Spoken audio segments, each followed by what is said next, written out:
All right, today we have another episode from the archives with one of my incredible guests. Enjoy. Welcome to the Trauma Therapies Podcast, a show about the incredible people dedicated to helping those who've experienced trauma.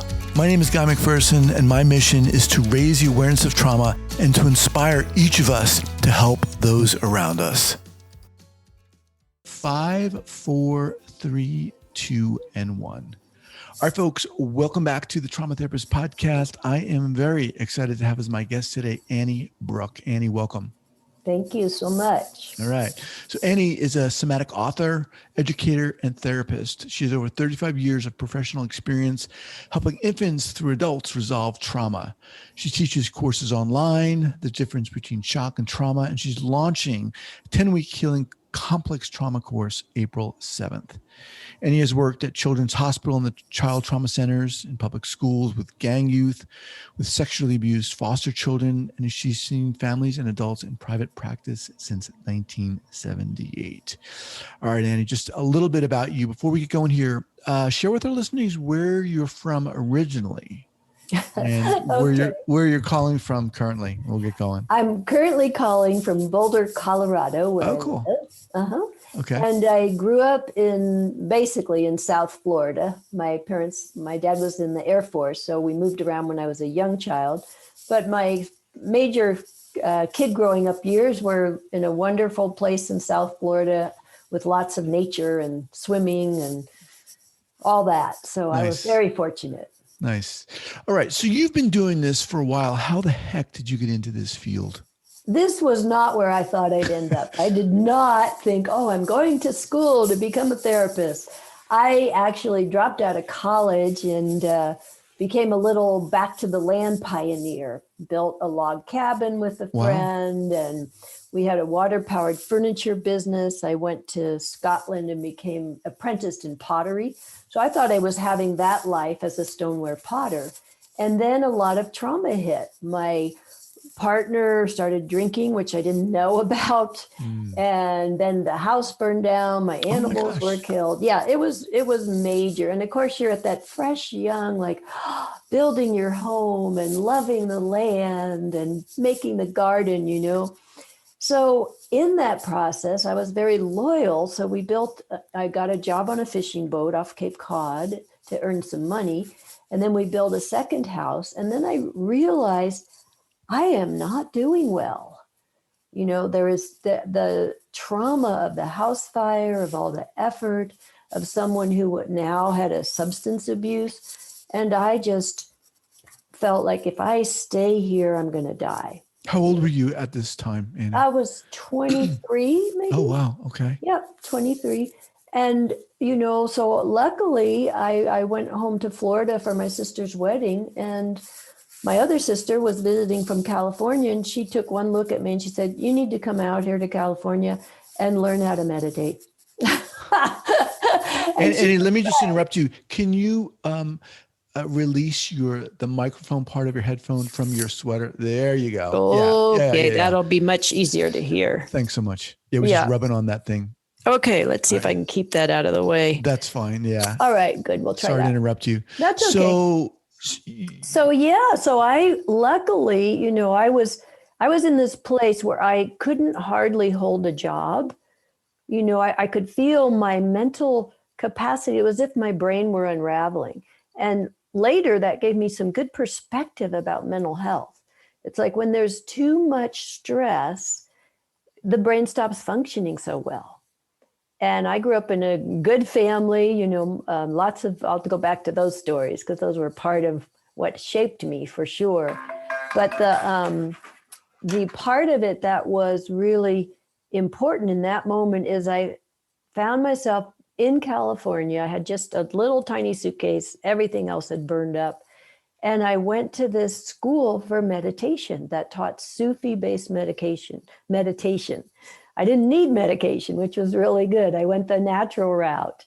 And my sister helped me get into this school, which basically was open to anyone. And it was teaching you Sufi practices, how to meditate, organize your energy. And at the time, this was in 1978. So this was before energy medicine was talked about or worked with, but I had so much integration. And at the same time, I joined a 4-year training called Healing Ourselves, which used a combination of, it worked with the emotional body. So we worked with Wilhelm Reich's Neo-Reichian, or the breath sessions. So we were doing the mat work and processing emotions and bioenergetic. And I got exposed to group process. So all of a sudden, there's these tools of dialogue and expression and release. And I felt like I was coming back to life, because I think with all that trauma, I just numbed out. You know, my heart numbed, my whole experience numbed, and the movement and the container of tools, somatic tools and meditation tools. I was so lucky, because it takes a while to come out of shock. And when you have big events, they do shock our system. And then you're like walking in the world in a different reality than other people. How did your house burn down? My partner was, I was in Florida at the time for visiting for Christmas, and my partner forgot to shut down the furnace, and it started a fire, and he was down working at the mill and saw these huge flames. And by the time he could get up there and get the fire department, there was only, you know, spruce logs are very flammable. So it was he was used to me being in the home. And I wasn't, because I was on vacation, he forgot. And it was one of those kind of errors. And you said, you know, naturally very traumatic. How did that trauma manifest? Oh, well, I guess, you know, I just went numb out, and let's build our next house. You know, we've started this project, we have this land. And so I was just sort of functioning on top of the trauma. And it wasn't until I got home for my sister's wedding that, and I lived back at home for a couple months before I went to California, I started to decompensate. And people should know about this. You can function after trauma, but eventually it's going to catch you. You know, eventually the process of the healing is part of the fog, or the, you know, not being able to hold a conversation. That's kind of how it showed up. And then when I moved to California, I kept moving in and out of shared housing and I wouldn't decorate my room. I just had a sleeping bag on the floor. Now, what does that tell you, right? Luckily, I had all these other things where I was in these healthy groups, doing group process. I had not only the spiritual work from the meditation and the emotional movement work from the Healing Ourselves, but I was so fortunate I started studying improvisational theater and contact improvisation. So I felt like, for the grace of God, I got exposed to sort of body, mind, spirit, learning and integration. And as I started to get more and more healthy, my mind, basically, I learned how to not be in the prefrontal cortex. You know, now in my work, I know all the neuroanatomy, I know the brain, you know, I know the neuroscience behind what was helping me way back then. At that time, all we talked about was learning how to sit in the center of your head. You know, and we did meditation practices of put your attention in your knee, put it in your elbow. So these shifting attention, so you weren't stuck in a trauma loop. You know, you weren't refreshing the past always, but it was clearing the field. And then luckily, because I was doing the meditation and the emotional release and the group process and the play of contact improv and movement, I was working all my channels. Aside from your sister recommending the meditation, were there other people pointing you to these other channels, or was it just your instinct?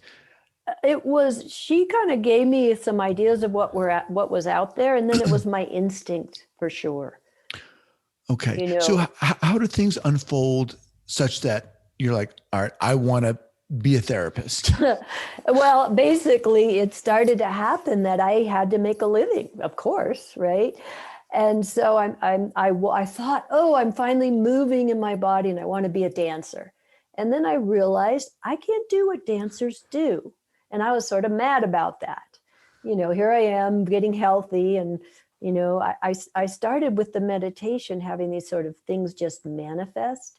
We would do visualization practices, and I ended up, going to this performance where we did a month long of improvisational, 8 hours a day performance. And what happened is at the graduation, I got a ride in a little sports car up, to the beach. And then I started seeing little sports cars everywhere. And then I found one for $300 from a friend who was selling it. Things would just unfold, a kind of synchronicity. Mm. And that is sort of how I ended up. Well, I did make a choice to be a therapist because I thought, gosh, it looks like I can't be a dancer. My body doesn't know the skills that dancers have. And I was disappointed. And I thought, well, I want to be able to, do something that's creative. And I thought, I'm going to become a body-centered psychotherapist. I mean, it wasn't that defined, but I started offering sessions. And that was back in the day. It was in 79 that people would come to the school. I taught at the clairvoyance school. Like I went through their program and then I taught the meditations. And that was such a learning because I saw everybody can learn this. It doesn't matter if they're a doctor, a plumber, a carpenter, a mom. Given the tools, people's brains open and their experience shifts and they find themselves. And I was so passionate about that. So I volunteered at Children's Hospital to work with the trauma children. And people were asking me for individual sessions when I taught at the school. So that started my work. And so then I got a little office and I started doing the Neo-Reichian sessions that I was learning in this 4-year training. And I saw the results people were getting. So it was kind of this following my nose, following what was working for me, and the desire to share, and also the desire to, be able to afford my food. And so I thought, well, this is a good career because as a woman, I can earn as much. There's not a glass ceiling around, back in the day there, the salaries between men and women. As a therapist, you're in charge of your salary. And so those were all of the factors. There was practical and also heartfelt, what really helped someone come out of. I mean, I really was afraid I was going to become homeless, the way my brain was working prior to getting those tools. And so that's not fun to go through. Right. So Yeah. It sounds like, you were addressing your trauma through a lot of somatic work. Really before the importance of, I think, right, the somatic. It was before somatic was even known about. It was especially the association between, or the importance of working with somatically in trauma. Before that even association had been forged. Yeah, and I was lucky. I think I got the first somatic psychology degree in the country. I went to Antioch and I said, look, I want to create my bachelor's degree. I had dropped out of school years earlier before I did my pioneer work in Maine. And so I put together all the things I was studying and created a degree called Somatic Psychology. And that was in 1980, I think. And, they didn't really have a degree like that, but I was able to. Antioch supports your own learning. And I had so many, skillful mentors. And then I went to JFK graduate school to get my master's in psychology. And both of my professors looked at me and said, you are thriving, already doing what you're wanting to learn. And they sort of talked me into dropping out. They said, you're doing the work. You don't need us. If it were different, we would say something different. And I was like, okay, feet on the ground. That's how it got started. It's very interesting, what you're talking about, what I'm noticing, I mean, obviously you're a very just creative person. Um, I'm Mhm. curious, this might seem out of left field, but I'm curious about the pottery. I mean, you have artist hands. I can see them. I Uh, recognize them. yeah. Are you still doing pottery? Oh, I want to. I hope as I get towards more retirement possibility, I'll go back to pottery. But I'm not doing pottery. I'm doing painting and I'm doing singer-songwriting. Uh-huh. So I have a little, I've been working with my instruments and music. And so, yeah, but I have used my hands all my life, and that's key too. Yeah. So it's one thing, to have experienced your own trauma, gone through that and your own healing process, but it's another thing too to begin working with people who've also been traumatized. What was that like for you? Well, I didn't think of people as traumatized. I really just thought of them as people, and that I, had some skills I could share. And I think I first started sort of in when I lived back in Maine, I taught a yoga class, so I got enjoying teaching. And then when I taught at the meditation school, I loved that. Mm. And I was using movement and meditation. I called my class I'm forgetting the name. Oh, so it was about body connection. So we did body awareness and movement and breath. And then we would sit down and do personal inquiry. Mm-hmm. Like, how do you handle your life when we were working with the sensations of the hand? When I was working with the eyes, how do you see yourself? So I was always making the link for people between their experience and their understanding. Mm. And so then I was fortunate to get jobs, the experience working with the children at Oakland's. That was a volunteer job, but I got to work with the children. And when you can apply your learning and you see the benefit, oh my gosh, that's what really set me on the path of my career. I got to work in, mental health centers. I worked with foster children, and I learned so much. It wasn't just I sat in my little pedestal of my office and doled out, treatment.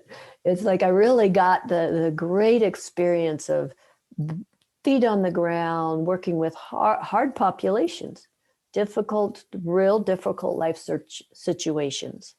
And every time the same skills worked: presence, embodiment, compassion, and education. And I really think therapy is primarily education to help clear out the brain that's latched onto the trauma, the body mind. Mm-hmm. And I was so fortunate that I was in the movement arts, because that led me to Bonnie Bainbridge Cohen's work and continuum work, where you literally, with Bonnie's work, you learn the developmental process, how the brain develops from infancy. And so I went back and crawled as a grown-up.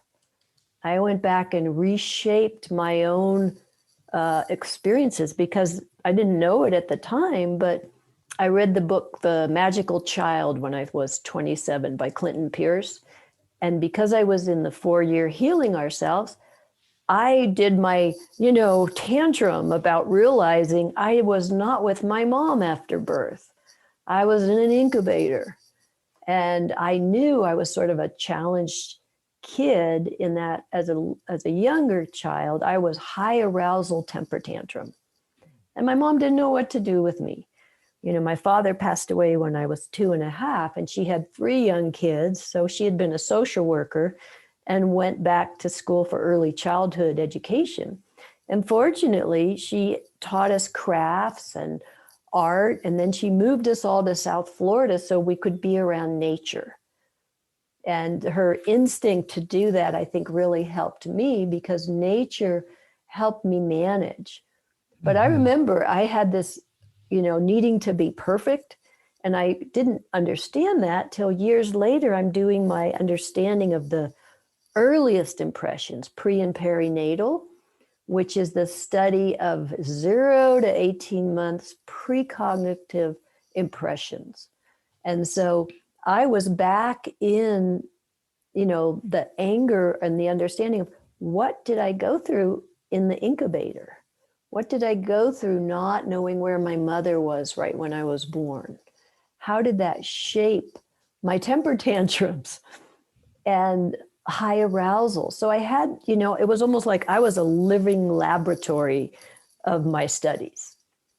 And so when I was 8, my mother, I remember I was playing, street softball with the neighbors, and the pitcher struck me out, and he was my friend from across the street. As soon as I struck out, I was so mad, I went up and started punching him.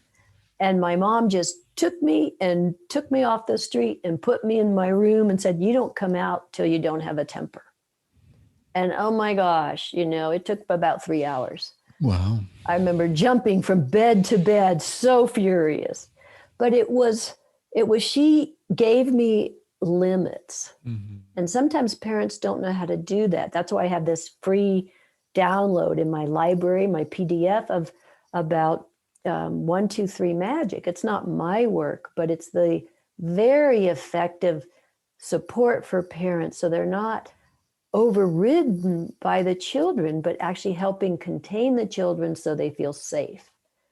And parents always say, wait, we're not supposed to give limits. We're supposed to allow our child's expression. And I would say yes, and I learned that children don't feel safe without limits when I worked with the sexually abused foster children. Because I was the creative music director, and I was giving them all this music and freedom, and they would kick at me and spit on me. And it wasn't until I got like, wait a minute, this is not working. Mm-hmm. And so I started setting limits and being real, and they started bonding with me. It's like the whole nature of they settled, they felt safe because they couldn't control they couldn't, be mean. Right. They were no longer able to be the bully or be the abuser. And I was like, no, I'm here with you. And so that was an incredible learning of how to help be with children, really be present with children.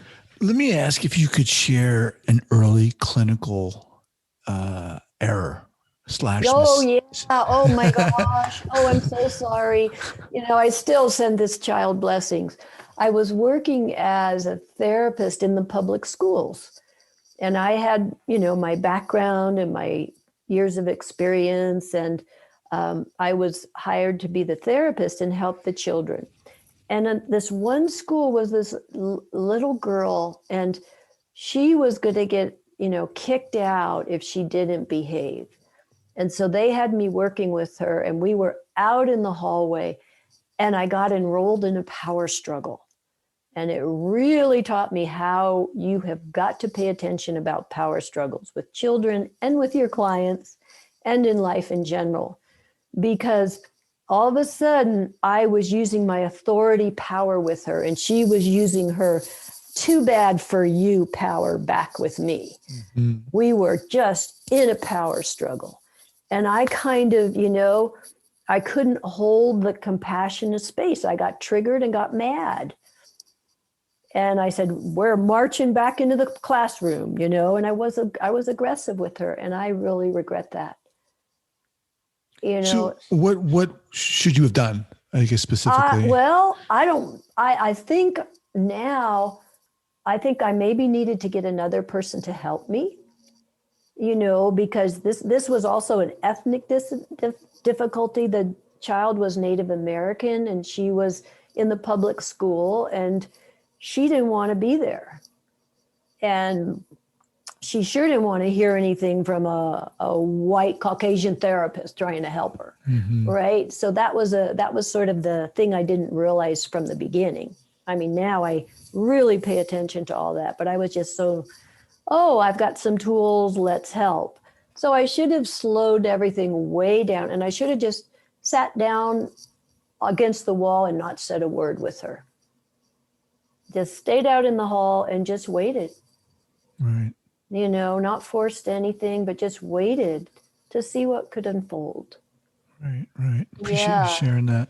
Yeah. Let me just remind everyone that I'm speaking with Annie Brook, And just mention your website here is anniebrook.com. That's ANNIEBROOK.com.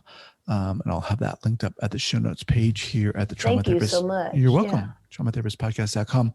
So, as I said, you've been obviously doing this for a while, and it seems to me like you bring so much of your being to this work. When you talk to, or maybe you don't talk to, but if you could talk to younger therapists just starting out, and specifically who, want to work with people who've experienced trauma, what would you say to them? Do your inner work. And I do mentor therapists. I have training programs for therapists because I want people to have the skills I have, because they really, really work. And when you go back and you heal all the way to even your own birth, or your own life events, when you're not in shock or you're not overriding your natural embodied intelligence, you're a better therapist. You can stay present. And I also say, don't be just simply a listening therapist. Use movement, give interventions that reinform the brain and the body. So if you just talk, or you just empathize, you don't have the person down on the ground pushing or feeling their own embodiment. So then you're working too hard as a therapist because you don't have the potency in the room for change to happen. So I use a lot of body-based interventions based on infant development or perceptions of sight and sound and touch. And I've seen such results. Like one kid, I was teaching in Switzerland for a while, and I only saw this child one time, and the dad brought him in, and we didn't even speak the same language.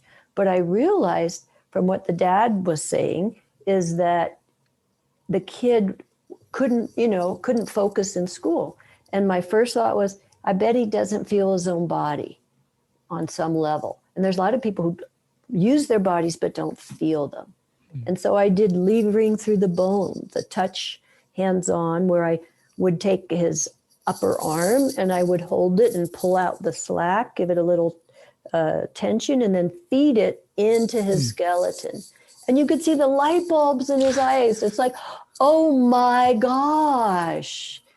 And all of a sudden he was there. And I just, I feel like crying. It's like, oh, sometimes it's that simple. Now, I would say, I do have touch training. I use educator touch in psychotherapy, which is not always clinically approved of. But I have a touch license, and I have people sign a touch contract. That means they can always say no. They will talk about it. If there's a distress, we will talk about it. So it's never this schmoozy kind of touchy thing, because it is delicate. And I also know enough about shock that you don't go near a traumatized person until you've cleared the shock in the field and there's a relational safety. And I would this is what I would say to new therapists, don't be a do-gooder, because people come in to help. And I tell you, when I worked with the gang kids, and I would be working with a 16-year-old guy that could have thrown me across the room, and another therapist would come in and get too close to him spatially. And so the kid didn't, knew that therapist was putting the client in danger, because he would, have a blowout because the therapist wanted to help so much. She was ignoring his spatial boundaries. And these are things you have got to know about as a therapist. Sometimes I will sit not opposite a client because we're in a sagittal plane, and that's sometimes a plane of confrontation. So I'll pull my chair up beside them, and all of a sudden they relax. Or I'll have them, if they can't, if they're thinking, I'll give them movement practices that actually interrupt and open the back of the brain. So my book, From Conception to Crawling, has lots of those resources. And then I wrote a book called Help for Sensory Challenges. Because if your client is not perceiving, and those perceptions are not functioning well, they go into shock, or they're in their head, or they're in their body, but they can't feel anything. I've seen it all, really. And you kind of have to be a good detective. What is this person doing? How are they expressing? What is their internal sense of self, sense of safety? And here's where I want to say infants can make up identity beliefs. Now that's amazing. But I worked with a 6-year-old who was in the incubator. She came in because she was having meltdowns in school. She brought a little card she made, and on every page it said, bad baby. Little baby in a box with tears, bad, bad baby. And I thought, oh no, how can this be? She had a good family. Why does she think a baby is bad? And I thought about it for, I really had to think about it like, okay, bad things are happening. She has no locus of control. That's what an incubator experience is like. And the way to organize the nervous system so you don't die of terror because of chaos and not being able to orient to the mother at night or the father, she would self-attack. And so now I have a whole program of teaching people about self-attack thinking. The brilliance of the nervous system primitive level is it keeps the fight response going when you feel endangered, and it keeps a locus of control, like self exists. And if you're too overwhelmed, you can go into existential shock and not even know if you exist. And that's why when you're treating, you want to know, am I treating shock or trauma? Am I treating someone who has a masochist protection body pattern, or do they have a schizoid where they fragment and scatter? So I want to know how. One of my favorite tools is the hula hoop. I have an imaginary hula hoop, and I want the client to be able to feel their spatial self, their physical self, a sense of safety and protection. And sometimes people have never known protection, so they're not going to want to come into the body. I worked with a 10-year-old whose mom brought him to me because he wouldn't put on sunscreen. And in Colorado, that's not so great. And I was working in a warm pool. That was part of my treatment method when I had a pool. And with this kid, I was floating him, and the water is a good way to feel the body. And I was floating him, and I thought, I don't really feel like you're in your body. So I asked him, I said, hey, do you think you're in your body? And he said, no, I'm on the ceiling watching you. And I was like, I thought so. Wow. And so I said, okay, let's play a game. You tell me when you think you're in your body. So I was using movement with him through the water and having him put his attention on himself and his body. And finally he said, I think I'm there. And I said, yeah, I can feel it. Wow. And that kind of reflection, if the therapist can provide that kind of education and compassion, people heal. Right. You don't want clients for years and years. Right. You want a good referral base and you want to do good work, but you want to help people heal. All right, Bonnie, as we wind down here, what's the best way for people to learn about you and your work? Because I think a lot of listeners are going to be listening to this going, oh my gosh, how do I find out what this woman knows? Well, the simple way is to follow me on Instagram. Okay. I share little quick tools, and it's just Instagram.com/Annie Brook Therapy. Okay. That's one way. And then every Friday, 10 a.m. Mountain Time, I do a Facebook Live. Oh, cool. Where I do somatic practices, and I love sharing them. Oh, nice. Now, if people want the online courses and the real studies, you can get my books. I don't know if you can see them, but I have a bunch of books. Okay. And again, I'll have those linked up here at the show notes page. Thanks. Yep. And I love teaching in these online courses. I lead some, they're evergreen, so you could always take them, but I lead them live, different courses. Right. And so get with me. Ideally, after COVID, I'll be teaching in person again. Right. But in the meantime, come and study, because you can learn these things. And once you get your, training wheels on enough about embodiment, because it is an immersion, then you can apply all these. And I can tell you, I have successfully run a 2-year training program, and I have people out there doing the work, and they come to me for supervision.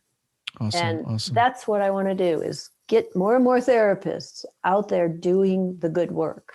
Well, you are certainly one inspiring individual. I love chatting with you today. Thank you. Yeah, I really appreciate you taking the time. Awesome. Well, Annie, I want to thank you so much for jumping on here. And it was great chatting. And I'm glad for what you're doing, just helping people get resources. It's really how we all heal. Awesome. So thank you too. You're welcome. Take care. Be well.